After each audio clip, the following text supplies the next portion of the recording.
manhã de abril de 2004, 2 garotos no estado de Washington foram os primeiros a testemunhar um dos maiores encalhes de baleias na história dos Estados Unidos.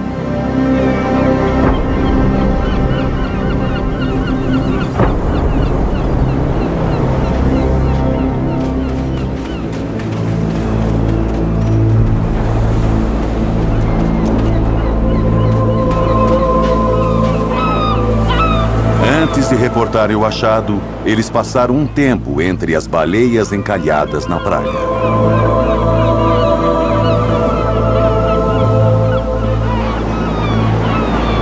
Um dos garotos tinha um celular com câmera. Gravou o local do encalhe e encontrou algo mais. Uma coisa muito estranha. Uma criatura que não se parecia com as outras baleias.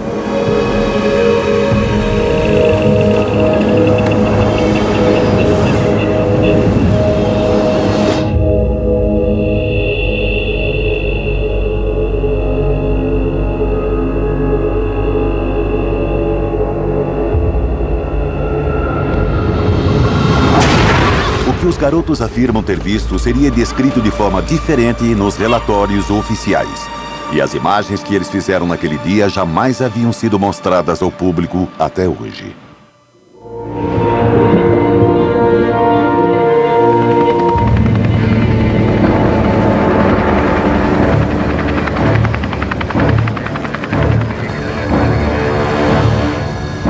O encalhe que os garotos viram reuniu quase 50 baleias de espécies diferentes.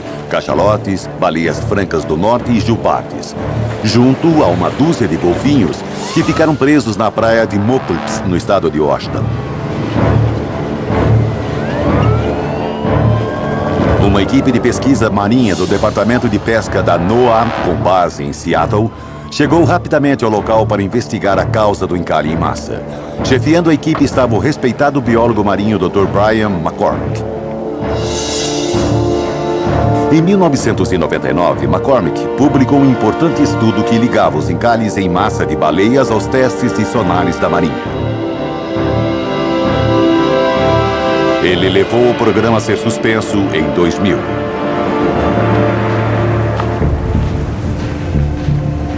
O Dr. McCormick e sua equipe suspeitavam que a Marinha havia voltado a operar o sonar. Agora, 2 membros dessa equipe concordaram em falar para a câmera pela primeira vez sobre o que eles afirmam que a Marinha descobriu, mas jamais revelou. Eu me lembro de olhar de cima das dunas. E a magnitude da coisa era indescritível. Eu nunca tinha visto nada parecido. O meu nome é Paul Robertson e eu fui assistente de pesquisa do Dr. McCormick. Eu trabalhei na NOAA durante vários anos. Quando chegamos lá, o vento estava tão forte que todo mundo tinha ido embora da praia. E uma tempestade estava chegando. Então estávamos apenas nós e a Marinha, que tinha isolado uma parte da praia. E tinha uns caras com um macacão de proteção. Poderiam ser biólogos ou uma equipe médica, nós não sabíamos. Mas chamou nossa atenção. O Brian foi um dos primeiros cientistas a fazer a conexão entre encalhes de baleias e o uso de sonares pela Marinha. Meu nome é Rebecca Davis e eu fui bióloga pesquisadora da NOAA na divisão de mamíferos marinhos antes de ir trabalhar no laboratório do Dr. McCormick no começo de 1999. Tinha sangue saindo dos ouvidos das baleias. Nós nunca tínhamos visto aquilo. Todas aquelas baleias estavam sangrando pelos ouvidos. Aquilo significava que elas tinham sofrido algum tipo de traumatismo. O que era exatamente, só poderíamos saber depois de examinarmos os tecidos. Guardamos as amostras rapidamente. Eu queria dar o fora dali, porque o vento trazia areia. Mas o Brian não queria ir embora. Ele queria pegar o máximo de amostras possível, porque queria saber o que a Marinha estava fazendo ali.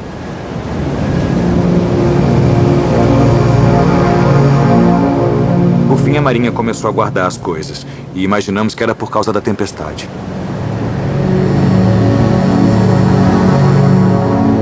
Depois que a Marinha foi embora, fomos até o local onde eles tinham estado trabalhando. E nenhum dos animais havia sido aberto. Eles não tinham sido autopsiados. Não tínhamos ideia do que eles tinham feito ali.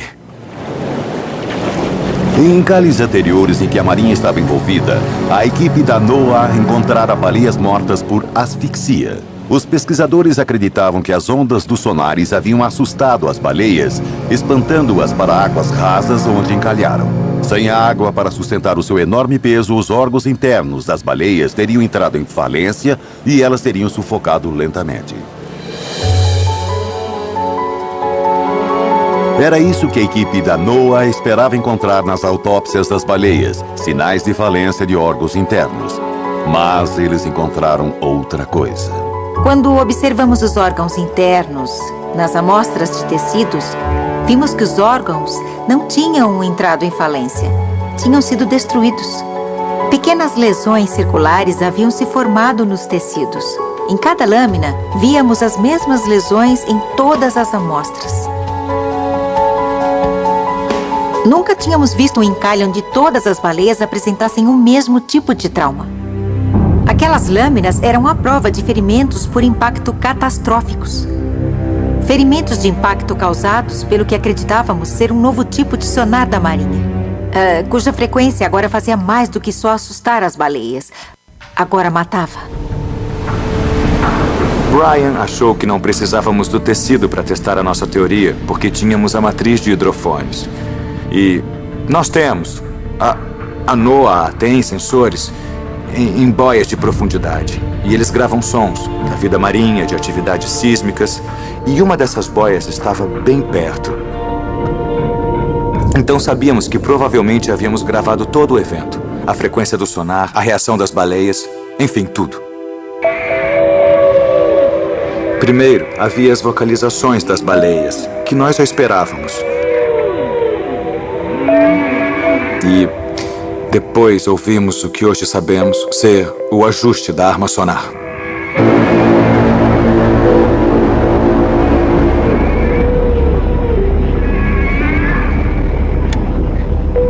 Aí houve um momento de silêncio.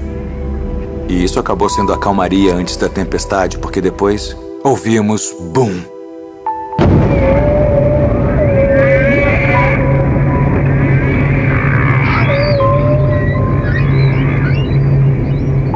E foi horrível ouvir aquilo.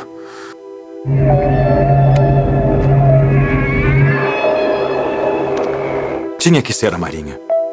Só podia ser a Marinha. Brian ficou tão concentrado em catalogar aquela explosão de sonar que quase não percebeu o que mais havia ali.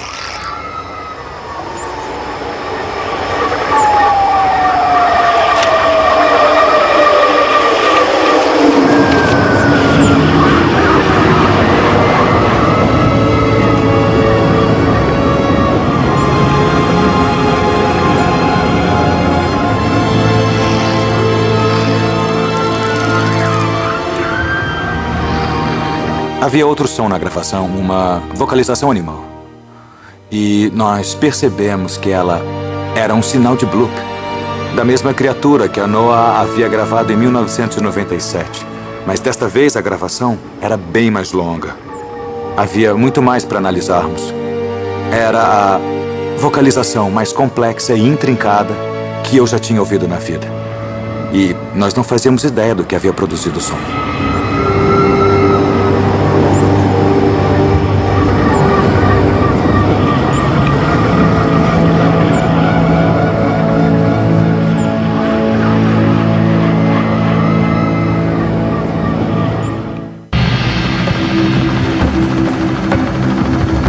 Nos meses após o encalhe no estado de Washington, a equipe da NOAA registrou um grande aumento de encalhes em massa nas duas costas americanas. E começaram a chegar registros de eventos semelhantes em todo o mundo. Rescuers are racing against the clock, trying to save nearly 200 pilot whales that beached themselves in southern Australia Monday. 这条长9.7米的抹香鲸体重超过5吨，年龄在2到3岁，雄性。 6 bottlenose dolphins also beached themselves, something scientists say is very uncommon. This is the fourth incident of its kind in recent months in the same part of southern Australia, and scientists really don't know why it's happening. Estava acontecendo no mundo todo, e nós estávamos acompanhando os encalhes em toda parte. Nós alertamos as agências marinhas sobre o que tínhamos descoberto dos testes com sonar. E começamos a ouvir outras coisas. Relatos de corpos aparecendo junto às baleias. Boatos de outra coisa encalhando com elas. E em todos os casos, as autoridades sempre apareciam para isolar o local. Mas na época, nós só queríamos evitar que os encalhes voltassem a acontecer. Em alguns desses eventos, houve relatos de que não havia apenas corpos sendo encontrados, mas algo mais. A NOAA estava investigando esse mistério havia anos. Peixes encontrados no mar aberto com arpões no corpo. Agora eles estavam encalhando nas praias com as baleias. Nos arquivos da NOAA, há uma entrevista com um pescador alemão que testemunhou esse estranho fenômeno. O meu nome é Hans Bauer. Eu cresci na cidade portuária de Sassnitz. Trabalhei a vida inteira como pescador. Nos anos 70 eu trabalhei num barco no porto de Bremerhaven. Nós tínhamos uma traineira e pescávamos bacalhau e pescada polaca no mar Báltico. E eu sempre ouvia as histórias sobre coisas muito estranhas encontradas nos peixes pescados nessa região. Mas foi quando puxamos uma rede do fundo do mar que eu vi com meus próprios olhos. E às vezes, quando nós puxávamos a rede, nós os encontrávamos. Peixes recém-mortos, atravessados por arpões. Eu vi alguns desses em minha vida. Então, em uma viagem, eu levei a minha câmera. Eu queria tirar fotos das baleias que víamos para mostrar para o meu filho.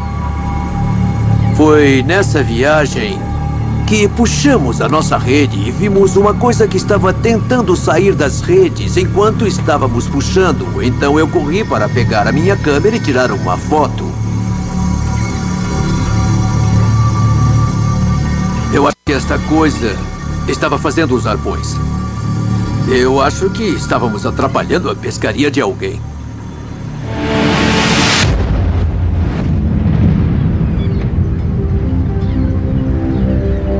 Nós solicitamos informações ao Departamento de Defesa e tentamos mover ações contra a Marinha, mas não conseguimos nada. A Marinha alegou que estava apenas estudando as anomalias e não causando. Nós continuamos a documentar esses eventos e analisamos a prova que tínhamos, que era a gravação. Nós ouvimos e analisamos essa gravação não sei quantas vezes e fizemos comparações com baleias e golfinhos.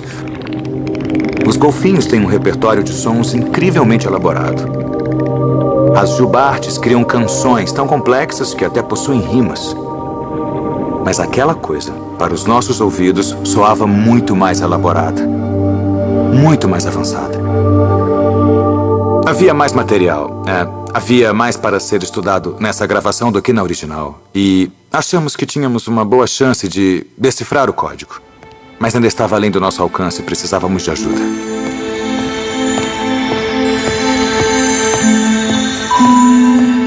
Meu nome é Dr. Rodney Webster. No momento eu trabalho na Universidade do Sul da Flórida. Eu sou especialista em comunicação de animais. Eu estudo principalmente a vocalização de golfinhos e baleias. No meu trabalho, eu procuro significantes que são sons específicos com algum significado ou humor. Nós poderíamos nos referir a eles como palavras. São as palavras dos golfinhos. Nas últimas décadas, nós conseguimos catalogar 600 significantes das baleias. E com os golfinhos, estamos só começando a arranhar a superfície. Nesse tempo todo, no entanto, não conseguimos estabelecer nenhum padrão significativo que pudesse ser entendido como linguagem. O que existe de interessante na gravação de 2004 é que eu pude identificar centenas de significantes e classificar esses padrões reconhecíveis. Não havíamos coletado esse tipo de informação nos 30 anos anteriores estudando golfinhos e baleias. Mas não foi só isso que o Dr. Webster encontrou nas gravações. Eu notei que havia mudanças de diapasão no bloop em certas partes da gravação. Então eu fiz uma análise espectrográfica dos dados nas frequências que estavam acima da audição humana, e foi isso que eu encontrei. Aqui está na velocidade original, após removermos o som das baleias. Depois eu diminuí a velocidade da gravação, chegando ao nível da audição humana. Aqui ela está a 1/3 da velocidade original. E fica assim.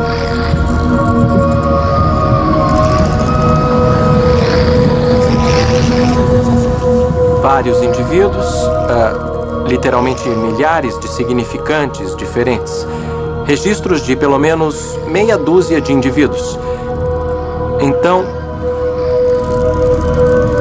o que nós temos aqui é uma linguagem. Eles estão conversando.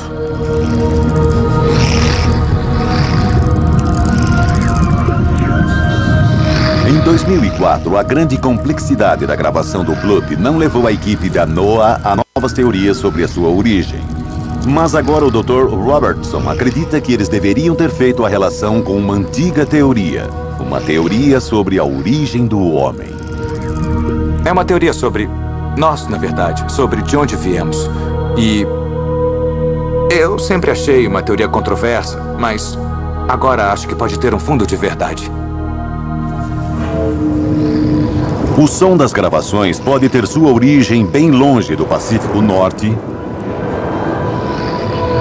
ecoando do passado distante e vindo do outro lado do mundo.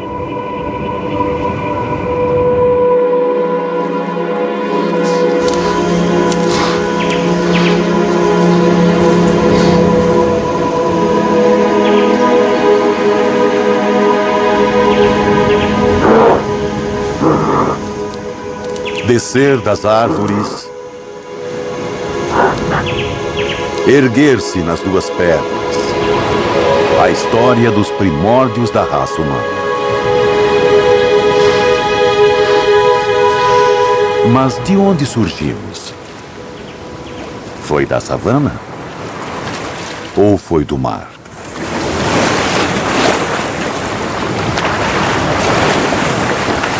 Alguns cientistas acreditam que nossos ancestrais saíram das florestas e foram para o mar. Eles creem que foi aqui que a nossa habilidade de andar eretos começou a evoluir, na água rasa, onde o alimento era facilmente encontrado.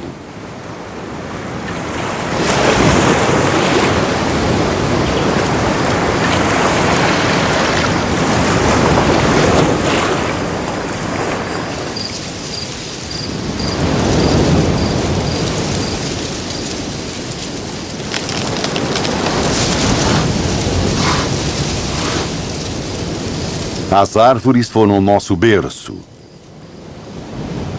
Mas agora nós seríamos moldados pelo mar.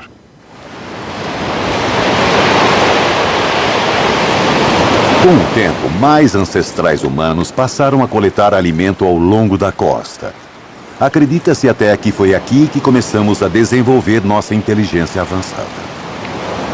Nutrientes que ajudam a formar o cérebro, como o iodo e ácidos graxos, eram abundantes nos crustáceos e moluscos que eram coletados aqui. Um período de fartura e um período de perigo.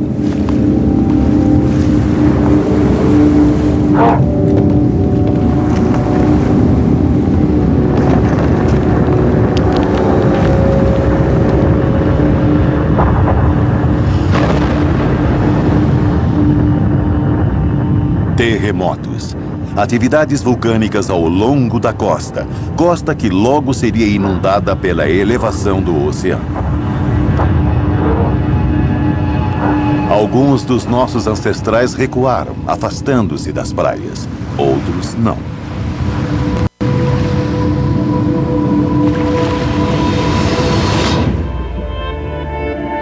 A habilidade de andar ereto, sobre duas pernas, e um cérebro altamente desenvolvido que depende dos nutrientes encontrados no mar.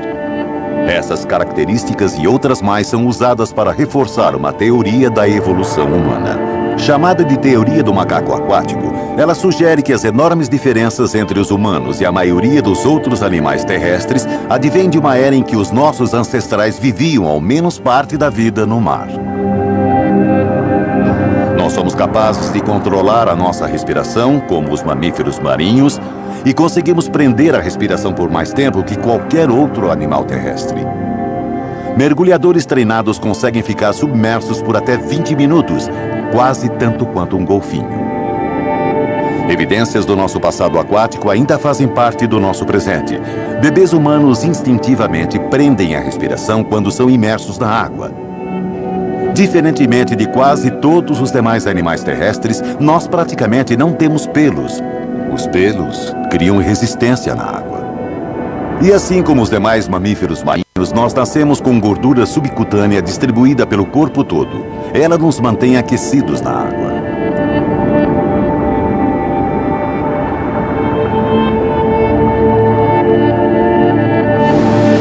A transição da terra para o mar já aconteceu antes.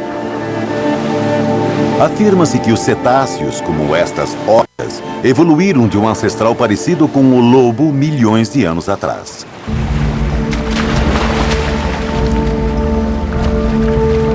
E há animais que passaram por tais mudanças ainda mais recentemente. Há apenas 150 mil anos, um grupo de ursos pardos se separou do resto de sua linhagem. Eles evoluíram para uma nova espécie, o urso polar. Nesse período de tempo relativamente curto, o urso polar ganhou a capacidade de prender a respiração embaixo d'água durante minutos e desenvolveu membranas interdigitais nas patas dianteiras que o ajudam a nadar. Uma adaptação única entre todos os ursos. Ele está se tornando um mamífero marinho.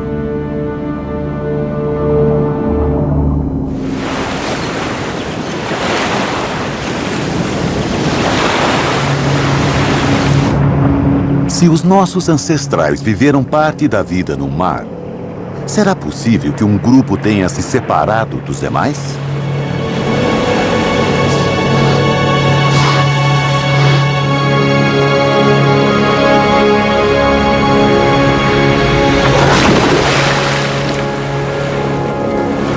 E, em vez de se afastar da água, tenha entrado nela?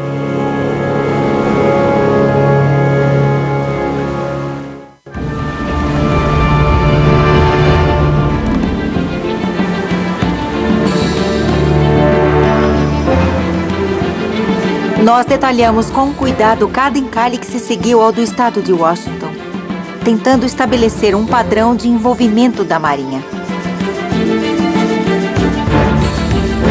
Se nós provássemos que uma nova espécie estava sendo afetada, nós achávamos que isso nos daria força para exigir que a Marinha divulgasse o que estava fazendo e talvez parasse de fazer. Nós tínhamos provas circunstanciais fortes, mas precisávamos de mais. E o encalhe na África do Sul nos deu isso. O que fez esse encalhe se destacar foi o fato de que os nossos colegas sul-africanos também fizeram uma gravação.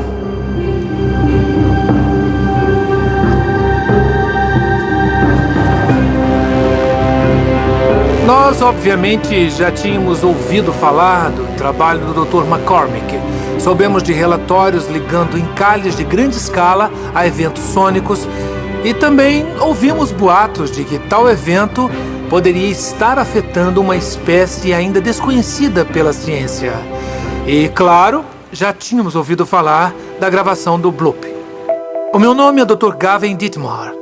Eu sou chefe de pesquisas acústicas no Centro de Pesquisas de Biologia Marinha da Universidade da Cidade do Cabo.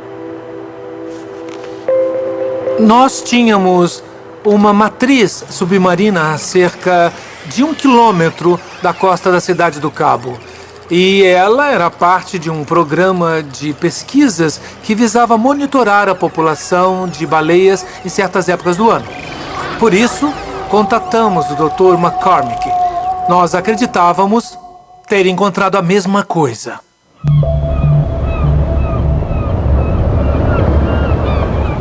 Quando nós ouvimos aquela gravação, imediatamente aceitamos o convite para fazer uma visita ao local. Nós chegamos umas 40 horas depois do evento. E, mais uma vez, não fomos os primeiros. Outros investigadores oficiais já haviam estado lá.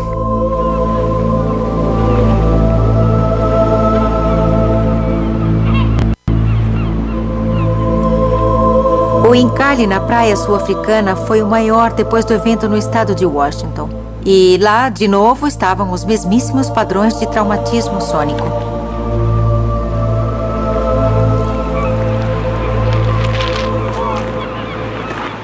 O que havia de diferente na África do Sul foi a gravação. Ali nós tínhamos outro sinal do bloop.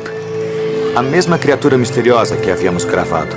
Tínhamos a mesma explosão sônica de baixa frequência. Mas aqui foi o que aconteceu antes da explosão que foi revelador. Aqui havia uma vocalização de bloop similar à que havíamos gravado. Obviamente era da mesma criatura. E dessa vez havia vocalizações de golfinhos na gravação. Não foi surpresa, há golfinhos naquelas águas e eles também ficam encalhados. Só que, nesse caso, havia comunicação, uma troca de comunicação entre as criaturas misteriosas e os golfinhos. O que nos fez pensar, será que são golfinhos? Será uma nova espécie de golfinho?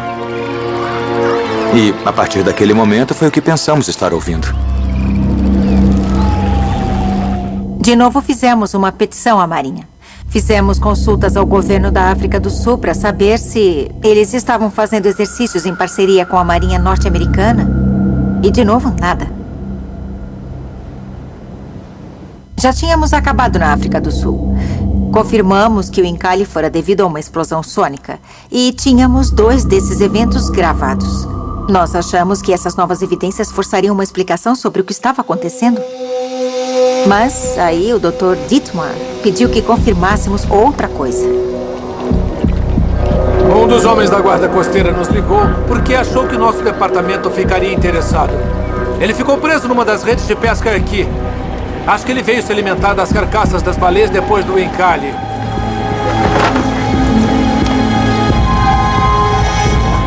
É um tubarão branco. Não é um tubarão. É o que está dentro dele.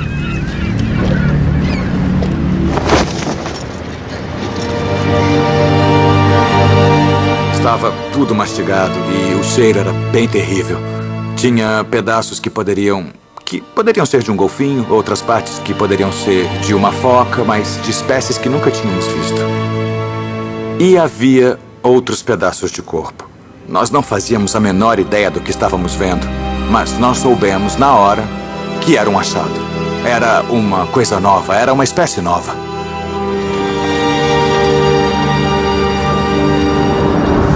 Havia marcas de furo na região das guelras e da boca do tubarão. E eu pensei que fossem ferimentos que ele havia sofrido quando foi içado para o barco. Mas eu examinei um dos furos e encontrei um ferrão de raia lixa dentro. Bom, aquilo poderia ser de uma raia lixa que se defendeu. Os tubarões comem raias. Tubarões martelo e tubarões tigre. Mas não os tubarões brancos. Então eu guardei o ferrão. Eu achei que fosse algo que eu pudesse publicar em algum periódico. Eu achei interessante.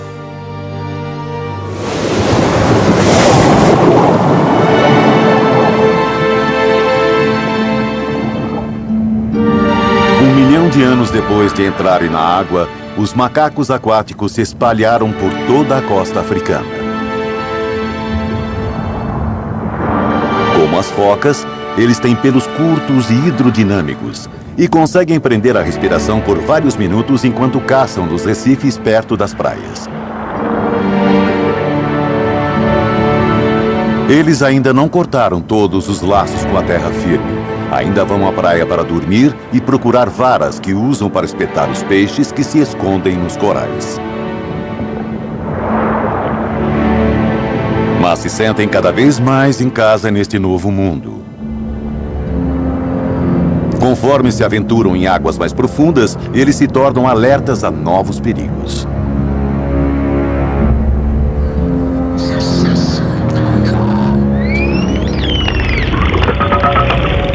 E encontram um aliado frente a um inimigo comum.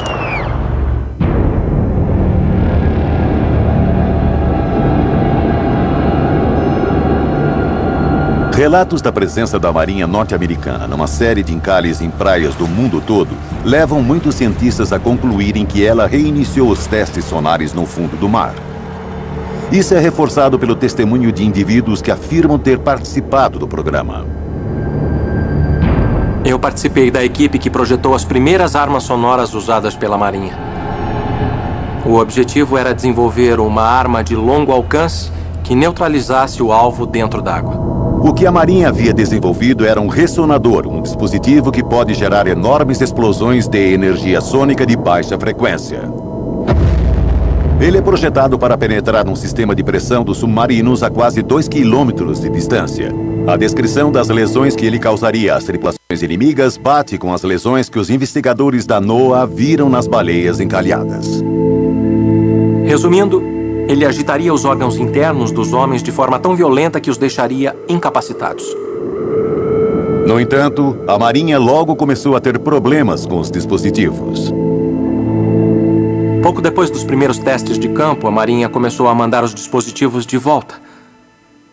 Eles estavam sendo danificados na água, mas aquilo era impossível, porque os ressonadores funcionam assim. Uma dúzia deles é disposta ao longo de um cabo a dezenas de metros de profundidade. Eles ficam lacrados em cápsulas à prova d'água que suportam pressões imensas. Então, como eles poderiam ser danificados? Quando analisamos as unidades devolvidas, nós vimos que as cápsulas externas haviam sido mexidas, arrancadas por alguma coisa. Nós ficamos sem saber o que pensar. O que a Marinha nos pediu, o trabalho que nós tínhamos que fazer, era testar os dispositivos contra aquela coisa que os estava desmontando. Alguma coisa estava quebrando os dispositivos no fundo do oceano.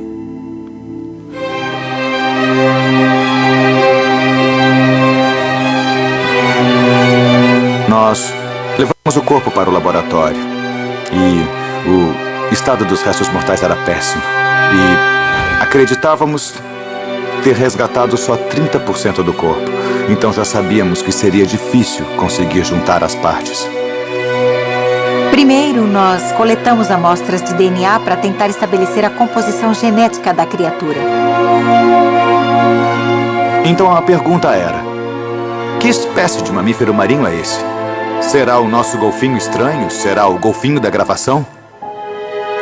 Nós começamos o exame preliminar.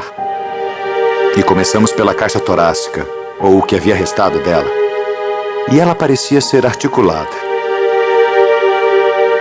A caixa torácica flexível é uma característica de mamíferos marinhos que aprenderam a mergulhar.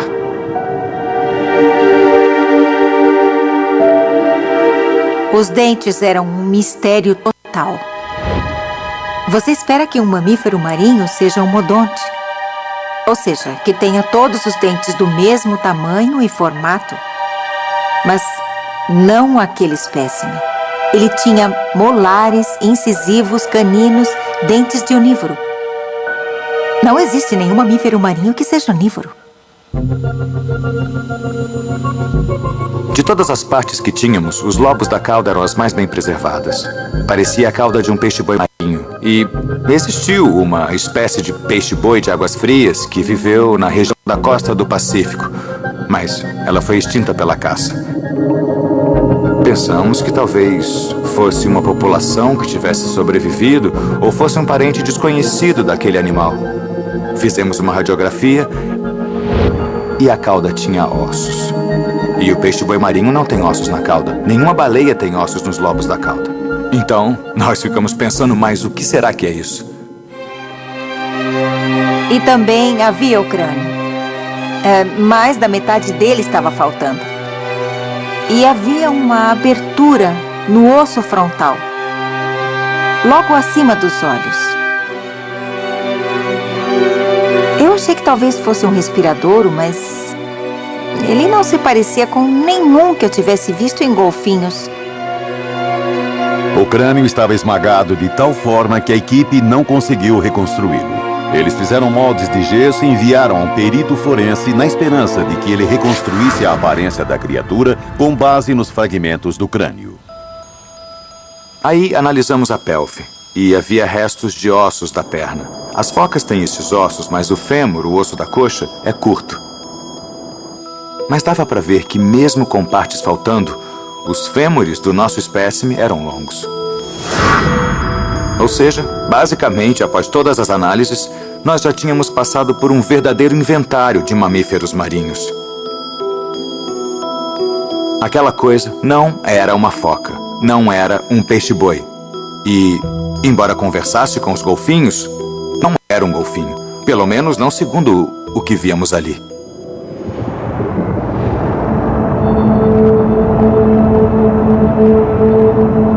Após milhões de anos, os macacos aquáticos que antes se limitavam aos recifes próximos à praia, agora se aventuram em mar aberto.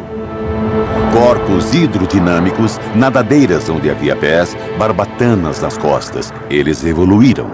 Como as focas, eles voltam para a terra firme apenas para expor-se ao sol e procriar. Mas não estão sozinhos aqui.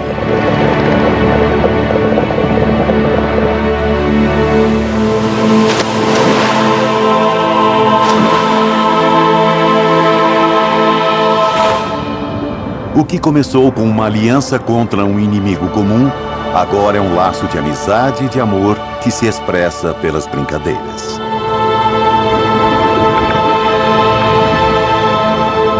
Os descendentes das criaturas que dormiam nas árvores agora nadam livremente.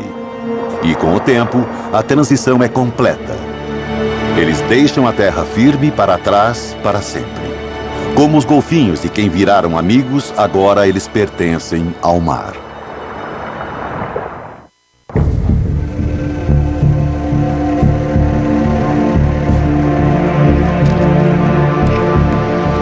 Brian e eu tentamos fazer aqueles pedaços fazerem algum sentido.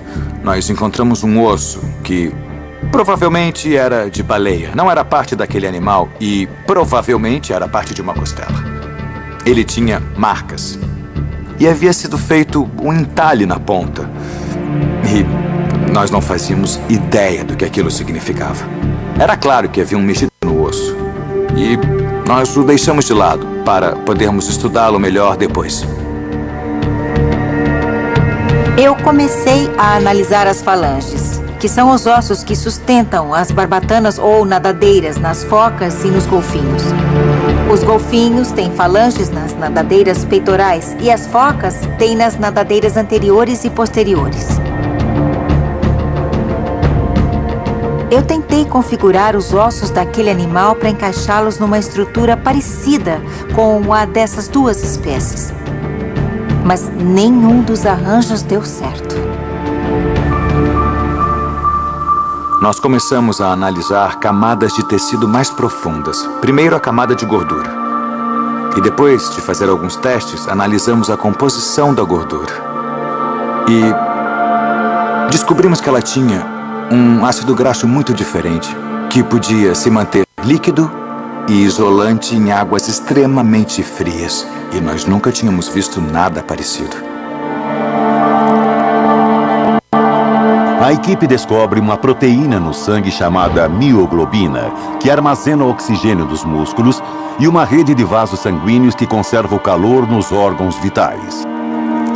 Ambas são adaptações encontradas em mamíferos marinhos.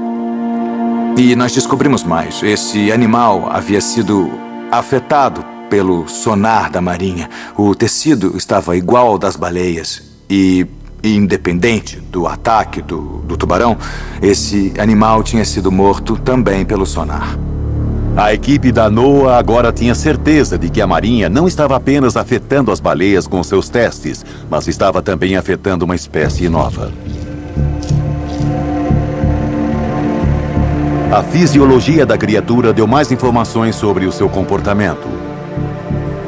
Embora tenha sido danificado pelo ataque do tubarão, eles encontram um baço grande, outra característica de mamíferos marinhos que nadam em águas profundas. O baço grande é comum em mamíferos marinhos. Ele usa um reservatório para oxigênio e sangue e armazena oxigênio durante mergulhos profundos. É como ter um tanque de oxigênio dentro do corpo.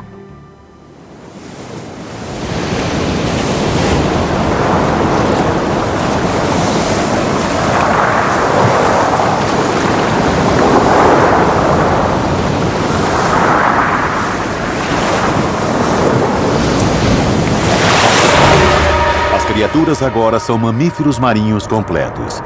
Elas perderam os pelos, como os golfinhos, e desenvolveram adaptações nos pigmentos que as fizeram mudar de cor para mesclar-se ao seu mundo azul. Seus corpos ficaram mais fortes para suportar as pressões esmagadoras do fundo do mar. Uma caixa torácica flexível projetada para se fechar protege os pulmões e a cavidade torácica durante o mergulho. Elas mantiveram uma crista na cabeça, legado de seus ancestrais primatas, que agora as ajuda a nadar com velocidade.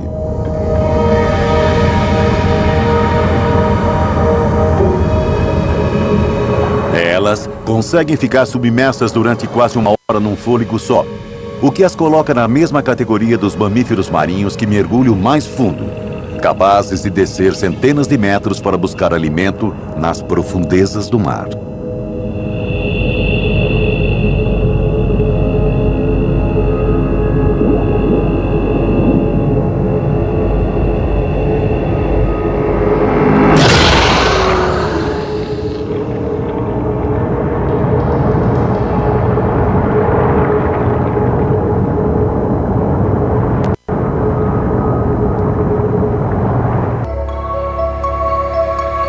Toda vez que nós encontrávamos uma coisa nova, surgiam dúzias de perguntas sobre o que era aquilo, sobre o que tínhamos encontrado.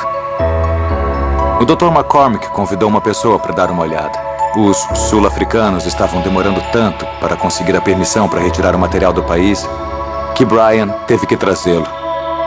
Era membro do Smithsonian, cujo trabalho nós conhecíamos. A minha especialidade é biomecânica.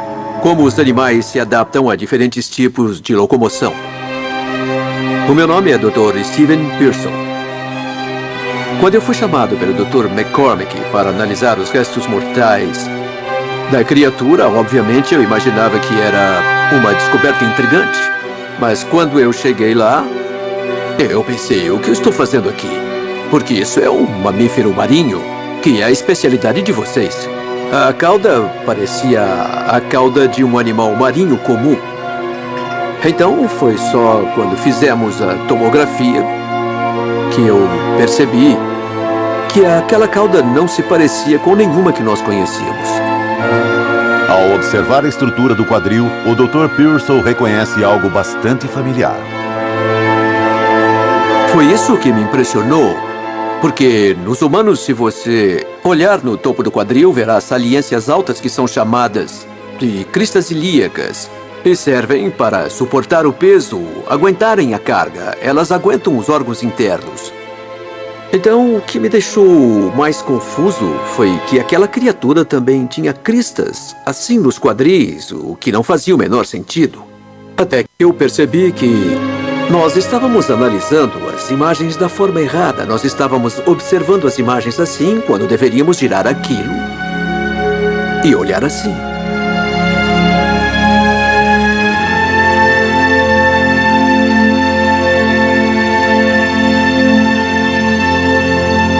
E foi aí que ficou claro que a criatura tinha a estrutura de quadril de um animal bípede. A criatura já havia andado em duas pernas. E só existe um animal ereto que anda nas duas pernas, que é um bípede.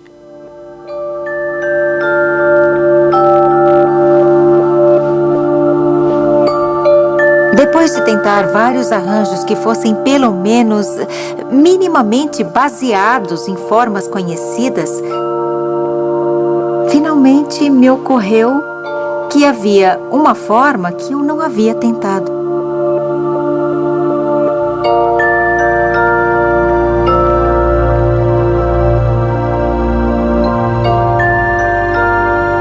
Nem barbatanas, nem nadadeiras. Mãos.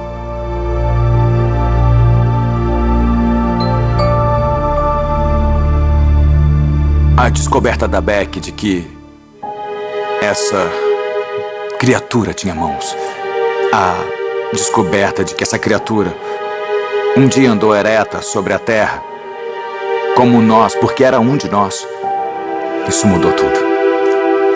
Mudou a forma como interpretávamos a criatura e a forma como interpretávamos o mundo. Aquele osso foi trabalhado. Ele foi talhado à mão.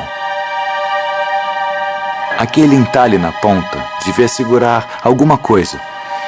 E encontramos algas fibrosas dentro dele que teriam a função de prender aquela coisa lá. E aí eu me lembrei.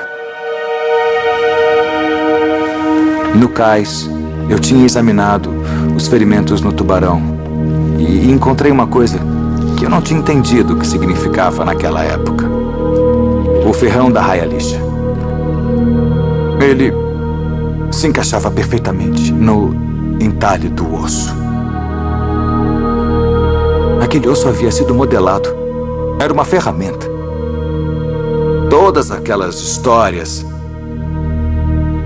de peixes encontrados arpoados, todas as histórias de pescador sobre arpões encontrados em mar aberto, foram obra da criatura. Não só tínhamos um ser que descendia dos humanos, mas também que fabricava ferramentas. E ele havia aprendido a desarmar uma raia e usar o seu ferrão para matar peixes. E se fosse o mesmo animal das gravações, ele tinha linguagem. Não se tratava mais de que animal estávamos analisando. A questão era muito mais importante agora. Se essa criatura é parte da árvore genealógica humana, o quanto ela é humana? Será que ela se organiza em sociedade? Sabemos que ela vive em grupos. Ela tem emoções? Ela sente empatia? O quanto essa criatura é humana?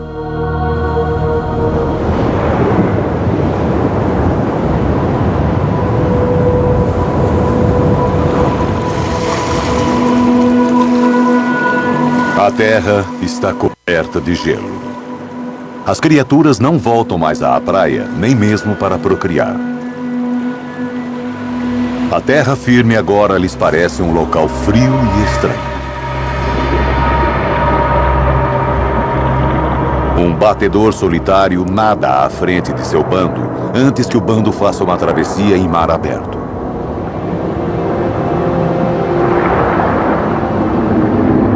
Os abismos que se abrem para as águas escuras possuem alimentos.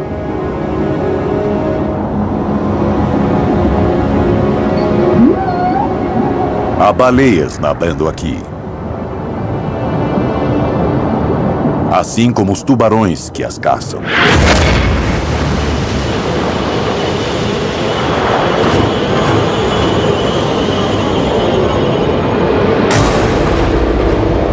O megalodonte, um tubarão tão grande quanto uma baleia. Um tubarão que se alimentava de baleias. Há 1,5 milhão de anos, as criaturas teriam enfrentado o maior monstro a dominar os mares. Um monstro que sabia que eles viajavam em grupo.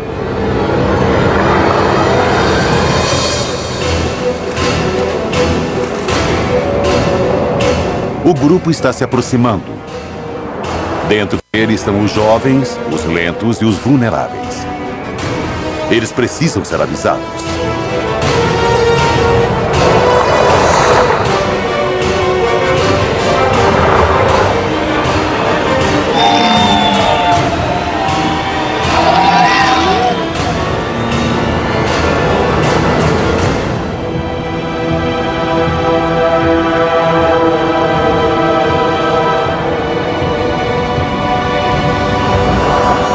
Eles não o veem.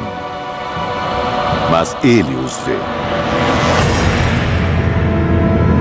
Assim como ataca as baleias, o enorme tubarão atacará o grupo por baixo.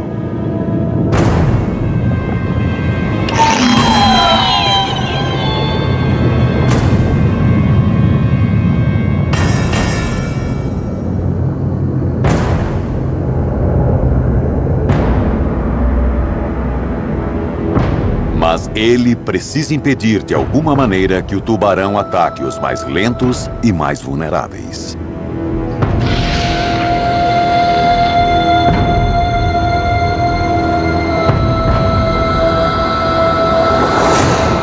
É ele a quem o tubarão atacará.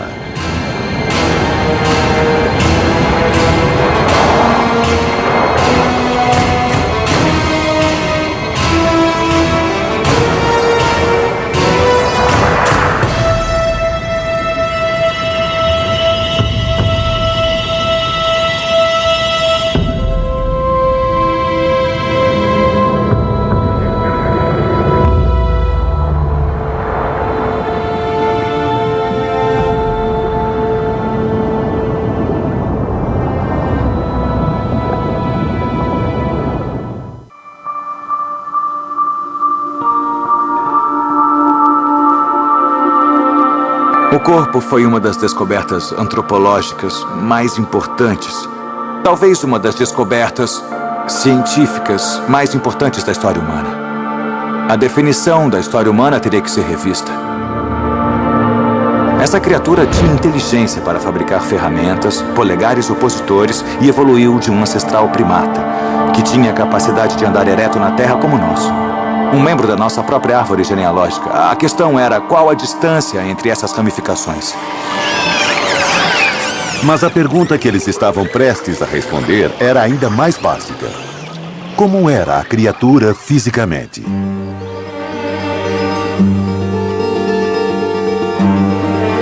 Eu me lembro de pensar, enquanto viajava para ver o molde completo do crânio, como aquilo era poeticamente perfeito. Lá estávamos nós, viajando pela mesma terra onde os nossos ancestrais haviam sido descobertos. E agora estávamos indo buscar mais um.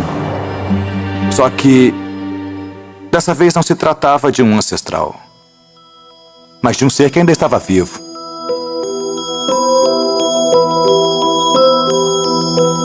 O meu nome é Dra. Liane Visser. Eu sou antropóloga forense no Departamento de Evolução Humana na Universidade de Witwatersrand, na África do Sul. Eu trabalho principalmente com fósseis humanos, embora eu às vezes analise casos contemporâneos em investigações criminais. Eu reconstruo a aparência de um indivíduo com base em fragmentos de crânio e de outros ossos. Eu fui chamada para trabalhar nessa reconstrução porque a equipe que fez a descoberta precisava de ajuda para identificar o que eles acreditavam ser uma nova espécie de hominídeo, os humanos e os nossos parentes mais próximos. Mas aí eles soltaram a bomba. Não se tratava de uma descoberta de fóssil, mas de um ser contemporâneo. Algumas características se destacaram na hora. O crânio tinha órbitas muito grandes, maiores do que qualquer fóssil ou humano moderno que eu já havia reconstruído. Os olhos seriam bem grandes. E olhos grandes são encontrados em animais que vivem em ambientes de pouca luz, como os animais noturnos. E também alguns animais marinhos. Então, isso era interessante. A outra coisa que eu notei foi a evidência de uma crista no crânio. Isso é encontrado em alguns dos nossos parentes, mas não nos humanos modernos. Os macacos têm e também já foi encontrada em alguns dos nossos ancestrais. Usando um tomógrafo, a doutora Visser conseguiu mapear o interior da caixa craniana e, a partir disso, deduzir o tamanho e o formato das partes componentes do cérebro. Ela descobriu que as partes que nos humanos correspondem à interpretação dos sons era bastante desenvolvida. Isso sugeria que o sentido da audição era muito importante para a criatura. As imagens também deram à equipe outra informação estrutural. A abertura no fragmento frontal do crânio era ligada a uma extensa série de cavidades sinusais dentro do crânio. O formato e as características do crânio revelavam o quanto era elaborada a capacidade acústica dessa criatura. O formato côncavo na frente do crânio indicava que ela possuía um melão. O melão é uma massa especializada de tecido adiposo que permite que golfinhos e baleias usem a ecolocalização. Isso significa que essa criatura é capaz de emitir e captar sons numa faixa muito extensa. Não era um respirador. Não era usado para respirar, era usado para canalizar sons. A reconstrução do crânio provou que a criatura usava a ecolocalização. Agora tínhamos certeza de que essa criatura havia produzido som e tinha a capacidade de emitir os chamados da gravação, os sons que nunca tinham sido identificados até agora.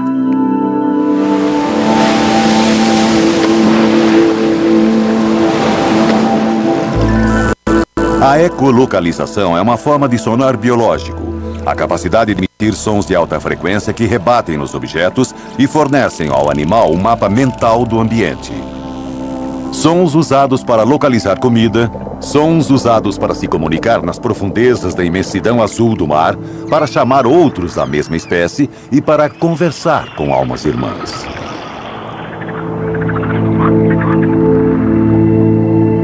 Agora não tínhamos dúvidas de que aquele animal havia produzido o bloop. Era o mesmo animal que estava na gravação do bloop de 1997. Era o mesmo animal que estava na gravação no estado de Washington em 2004. E era o mesmo animal que estava na gravação sul-africana, o que conversava com golfinhos.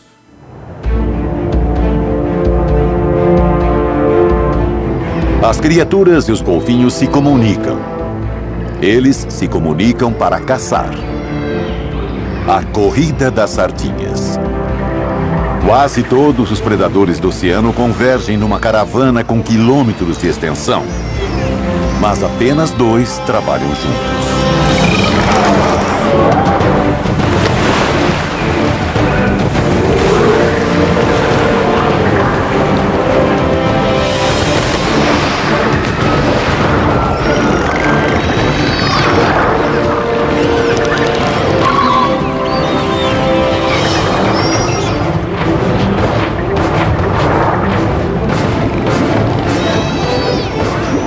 Compartilhando a tática e com o uso de ferramentas, ambos conseguirão o seu alimento.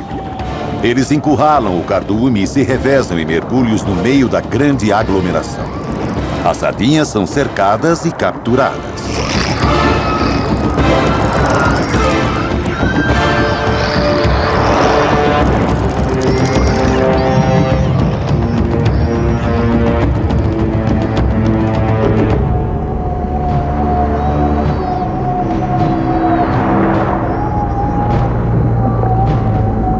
Cada membro do grupo participa da captura dos peixes antes de voltar às águas rasas com os golfinhos, onde juntos compartilharão o espólio.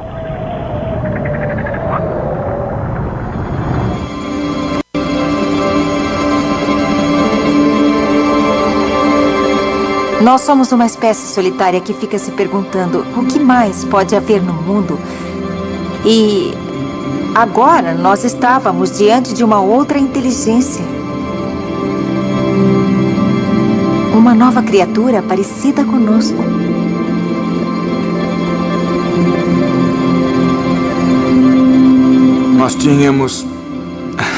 Nós tínhamos encontrado uma criatura fabulosa. Era simplesmente isso que tínhamos ali. Todos nós estávamos esperando para dizer isso havia dias, talvez semanas. Mas cientistas não podem acreditar em contos de fadas. E o que nós estávamos vendo ali era uma sereia.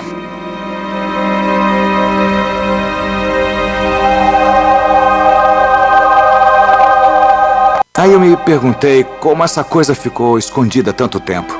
Mas aí você se dá conta que a superfície da Lua já foi mais explorada do que o fundo dos oceanos.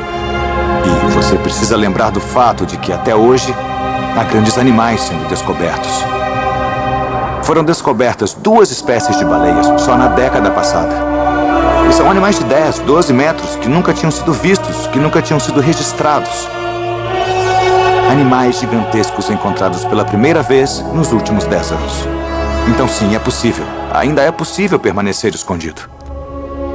Mas claro, esse animal que encontramos já tinha sido registrado.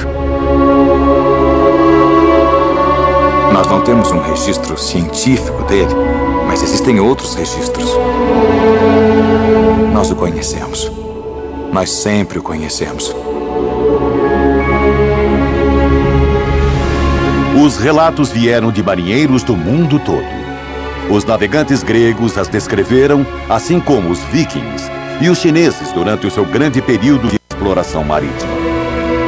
Culturas que não tiveram nenhum contato entre si, mas que mesmo assim relataram ter visto a mesma criatura mítica. As avistagens diminuíram no Velho Mundo, mas depois ressurgiram no Novo Mundo. Elas foram registradas em diários de bordo das viagens de Cristóvão Colombo e Henry Hudson. E mesmo no século XIX, capitães dos navios baleeiros relataram tê-las visto nadando entre as baleias. Até hoje, há relatos na forma de imagens em vídeo amador que mostram uma criatura estranha capturada em alto mar.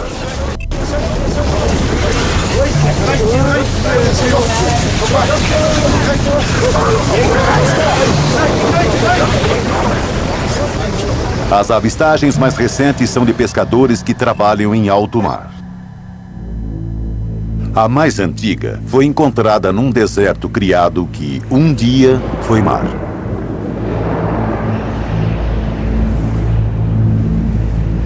Estas cavernas de arenito antes se erguiam sobre uma baía 30 mil anos atrás. As águas recuaram, mas a memória das pessoas que lá moravam permaneceu, gravada nas pinturas rupestres que recobrem as paredes da caverna. Os arqueólogos acreditam que estas são as mais antigas imagens míticas feitas pelo homem. Será que representam a projeção dos sonhos de antigos pescadores, imaginando-se com caudas, nadando para pegar peixes com lanças e redes? Ou são outra coisa?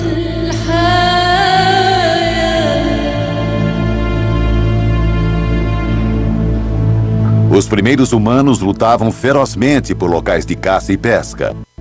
Usavam a força contra tribos rivais e contra qualquer ameaça a uma fonte de alimento importante. Será isso que essas pinturas mostram? Serão essas pinturas um registro do conflito do homem com criaturas que hoje estão relegadas aos mitos? Será que nós as levamos à extinção? Ou, por nossa causa, elas se esconderam?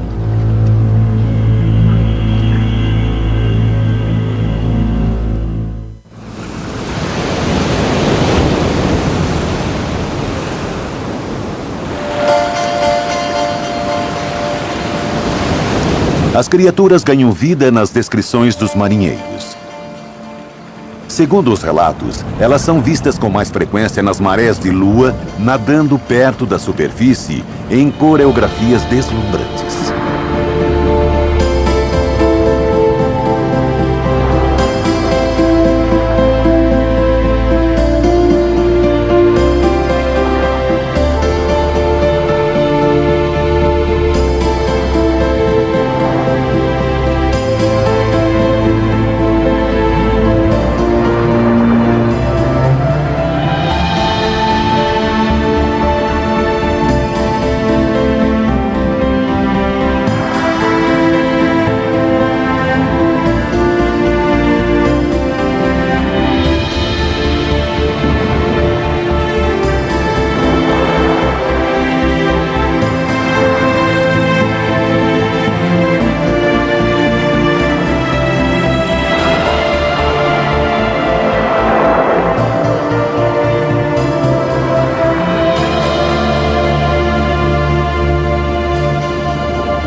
Já tínhamos feito tudo o que podíamos na África do Sul e preparamos tudo para voltar para os Estados Unidos.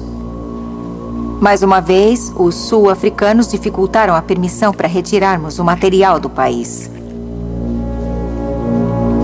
Devíamos imaginar o que ia acontecer. É bem difícil lembrar disso agora. Lembrar de como estávamos animados.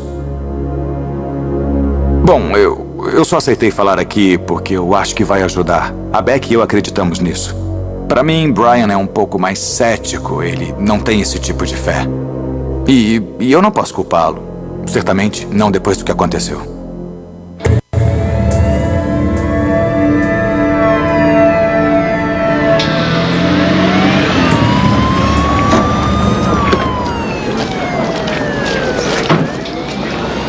O que está acontecendo aqui? De onde você tirou isso? Eu tentei segurar o Brian.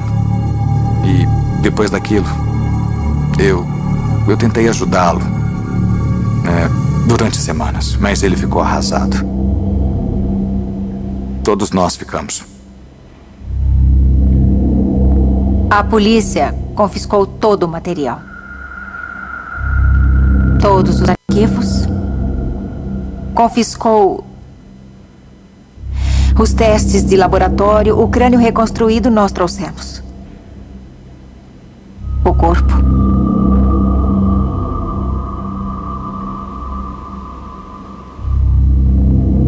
Eu nunca tinha visto nada parecido e eu trabalho aqui há 20 anos. Foi algo sem precedentes. Não foi uma batida policial normal. Foi uma operação secreta. Eles chegaram de manhã, bem cedo, quando sabiam que nós não estávamos ali. E tinham um mandado de busca e apreensão. Confisco de uma descoberta de importância nacional. Eu nunca ouvi falar disso, sabe? Nós sabemos quem fez isso. Nós sabemos quem está por trás disso. Os testes com sonares. Se provássemos isso, eles teriam que parar com os testes. Eles teriam que admitir que tinham uma arma sonora.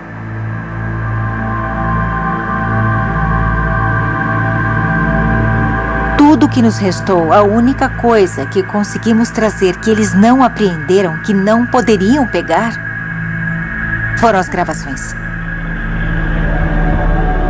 Foi só isso que nos restou. Mas elas provaram ser cruciais. As grandes baleias migram para águas mais quentes para dar à luz seus filhotes. Um ritual antigo. Uma jornada de milhares de quilômetros. Uma jornada que elas não fazem sozinhas.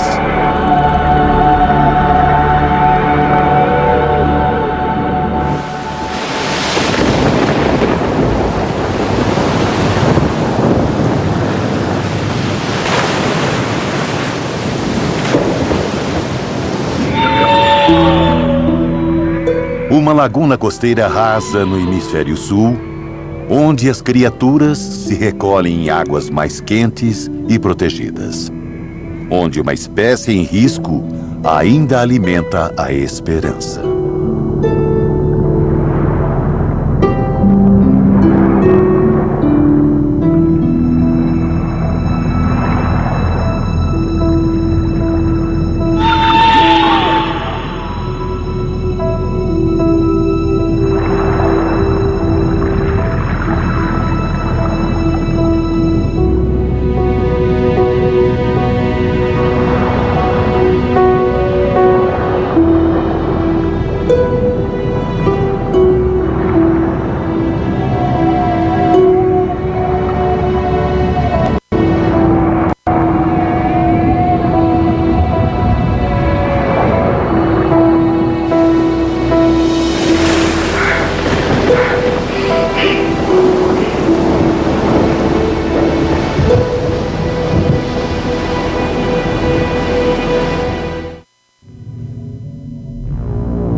De volta aos Estados Unidos, nós estávamos em choque.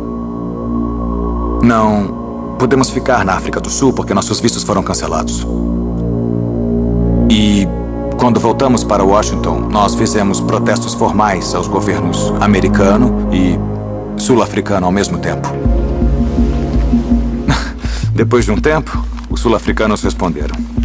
Eles haviam feito testes com o DNA que haviam confiscado da universidade.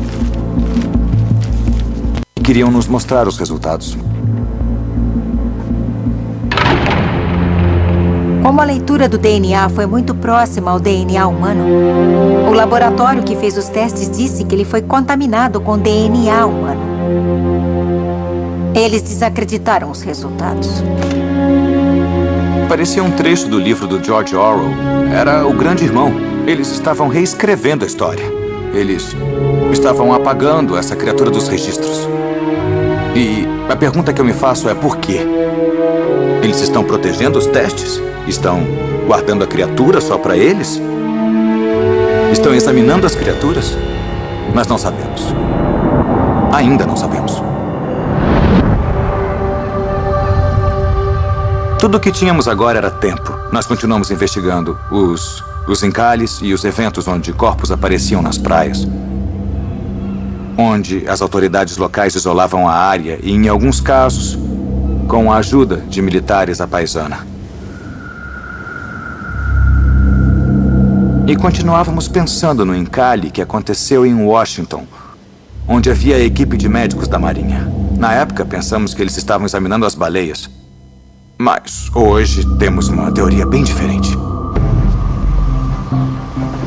Localizamos os garotos que haviam avisado as autoridades. E a Marinha tinha conversado muito com os garotos. Tinham feito uma visita à casa deles. E eles convenceram os garotos de que o que eles tinham visto, na verdade, era uma foca. Uma foca em decomposição, por isso ela parecia estranha. O garoto tinha feito um desenho do que ele viu. Bom, ninguém, fora os cientistas com quem nós trabalhamos, ou dos oficiais do governo que confiscaram nosso material, poderia saber como era a reconstituição do crânio. Mas aquele garoto desenhou o que ele tinha visto lá. E era igual. Ele tinha visto a mesma coisa. E não foi só isso que nós vimos. A mãe do garoto concordou em mostrar pra gente. Eles não tinham mostrado pra mais ninguém. A Marinha nem pensou em checar a câmera do celular do garoto. Não foi a primeira vez que os militares foram pegos por uma câmera de celular, mas naquela época, nem todo mundo tinha esses celulares. Acho que os investigadores nem se preocuparam em checar. E o garoto guardou as imagens, guardou durante todo esse tempo.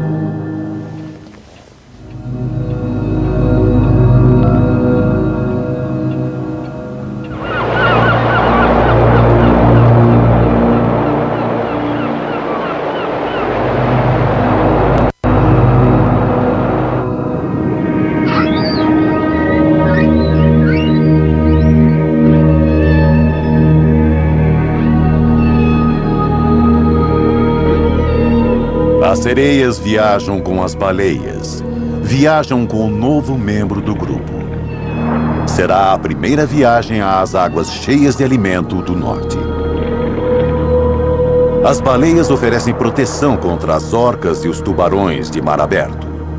E as fêmeas com seus bebês aproveitam a corrente, poupando energia para a longa jornada pela costa do Pacífico.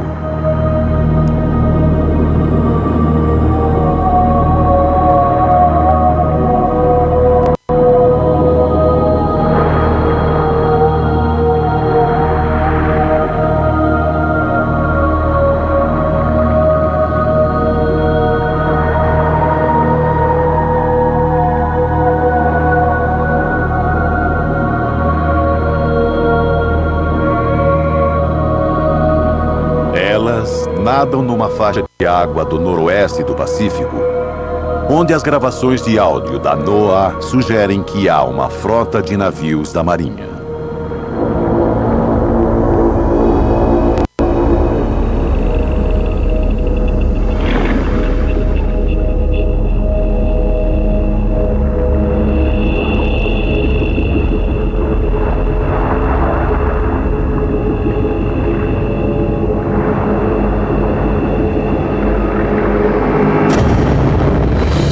os relatos de corpos encalhando em praias no mundo todo, nós já podíamos deduzir do que aquilo se tratava.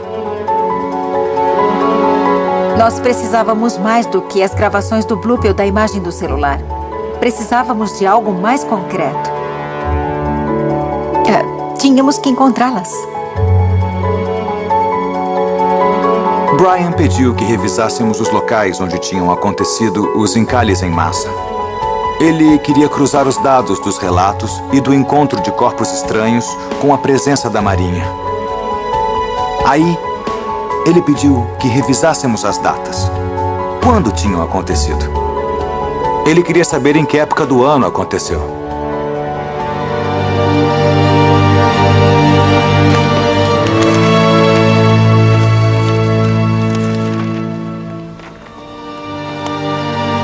Nós sabíamos que elas estavam encalhando com as baleias.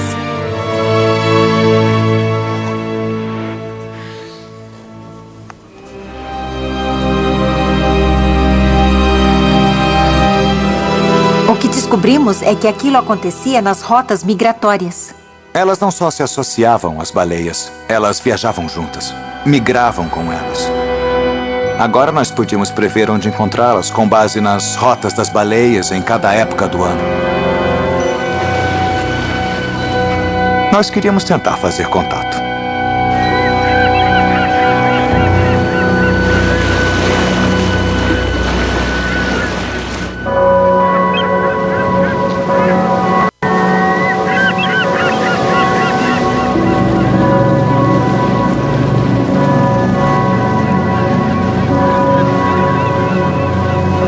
Nós descobrimos que as criaturas estavam usando rotas migratórias conhecidas, usadas pelas baleias.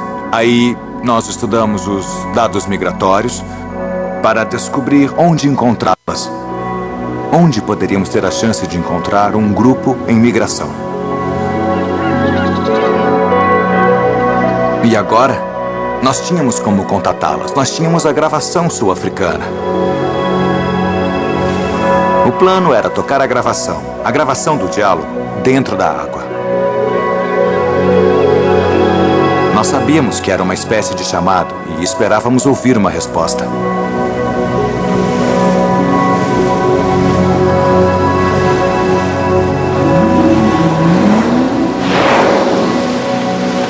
Nós sabíamos que estávamos no lugar certo quando vimos as baleias. Aí nós tocamos a gravação e ficamos esperando para ver se aparecia alguma coisa.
Havia alguma coisa ali.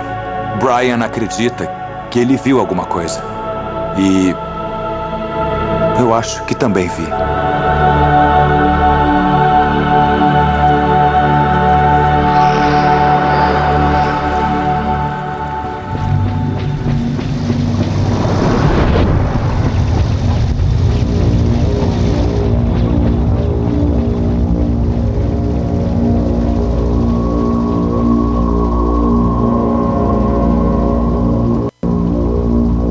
As nossas atividades estavam sendo observadas. Era mesmo o grande irmão. E tudo o que gravamos naquele dia não podemos guardar. Eles não nos deixariam divulgar a história daquele jeito.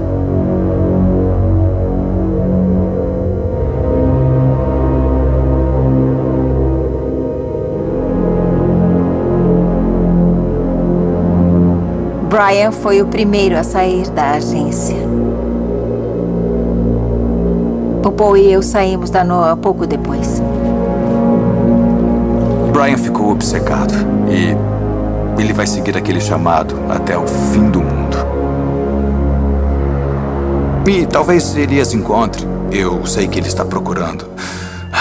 Mas depois daquele dia, para mim, eu não sei se eu posso ajudar. E eu nem tenho certeza se devo tentar.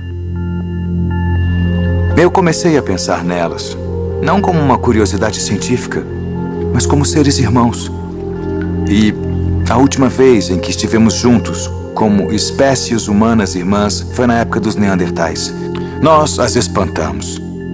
Alguns cientistas acham que nós as caçamos, que nós as levamos à extinção. É a mesma coisa. Os nossos próprios mitos contam a mesma história.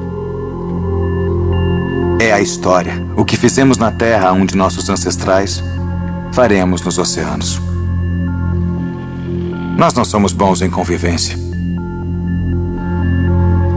Às vezes, outras responsabilidades são mais importantes do que a ciência. O meu único objetivo é forçar a Marinha a parar com os testes sonares. Os processos judiciais contra as atividades da Marinha podem levar a uma ordem para que os testes parem. Isso protegerá as baleias. E protegerá as criaturas também. As sereias só sobreviveram porque sabem se esconder. E espero que continuem assim, escondidas. Eu sei que eu não quero mais procurá-las. Porque elas não querem ser encontradas.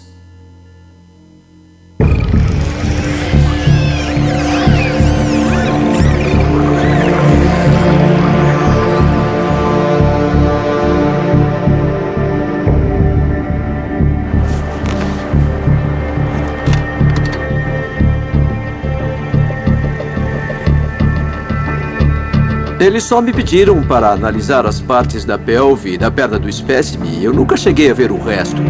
Tudo o que eu posso dizer é que aquilo não foi o resultado de alguma estranha doença óssea ou alguma deformidade. O que era a criatura? Eu não sei. Eu só posso dizer que sei de onde veio. Não tenho dúvida nenhuma de onde ela veio.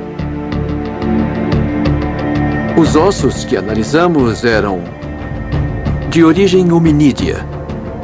Trata-se de uma criatura com a qual compartilhamos um ancestral. Ambos descendemos da mesma linhagem. O que eu vi no cais aquele dia, eu nunca tinha visto nada parecido em minha vida. Eu passei a vida inteira perto do mar. Passei a vida inteira estudando o mar. E eu nunca tinha visto uma criatura como aquela.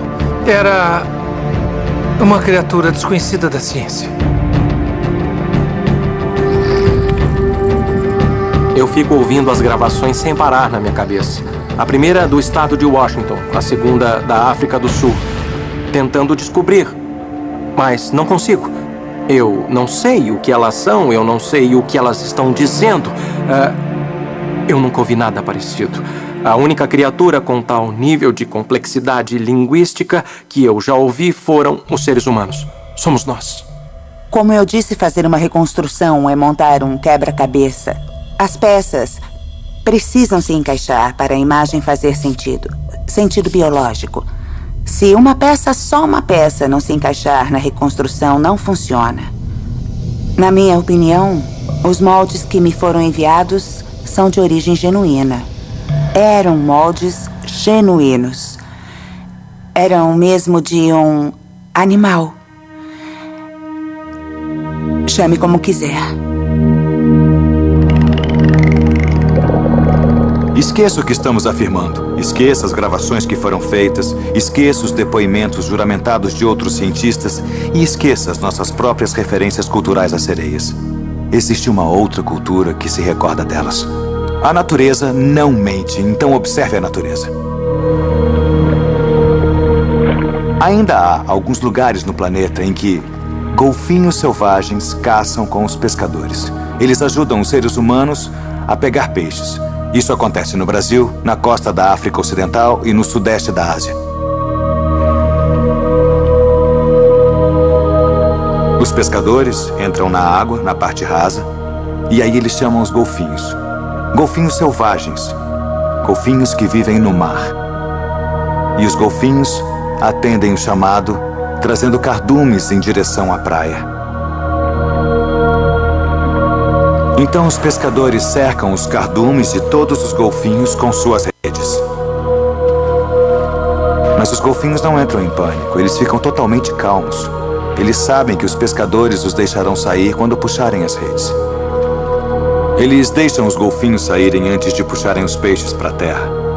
Aí, os golfinhos esperam na parte rasa, agitados com a expectativa até que os pescadores lhes dão a sua parte. Eles jogam peixes para os golfinhos comerem. Ou seja, eles dividem a pescaria. Golfinhos e pessoas dividem o alimento. Compartilham o peixe que pegaram juntos. Uma cooperação entre dois animais diferentes que vivem em ambientes diferentes. Não existe nada parecido com isso na Terra. E ninguém sabe como começou, como essa parceria começou. É um dos maiores mistérios dos mares. Como essa parceria entre pessoas e golfinhos evoluiu.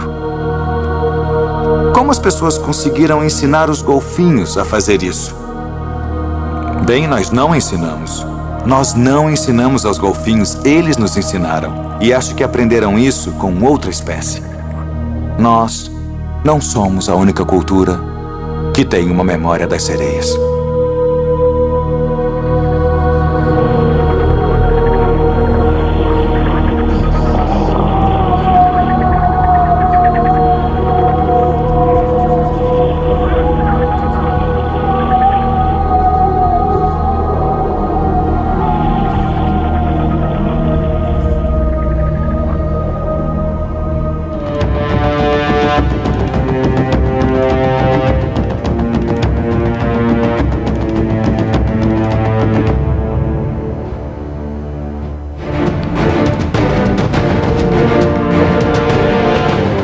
Versão brasileira, Tempo Filmes, São Paulo.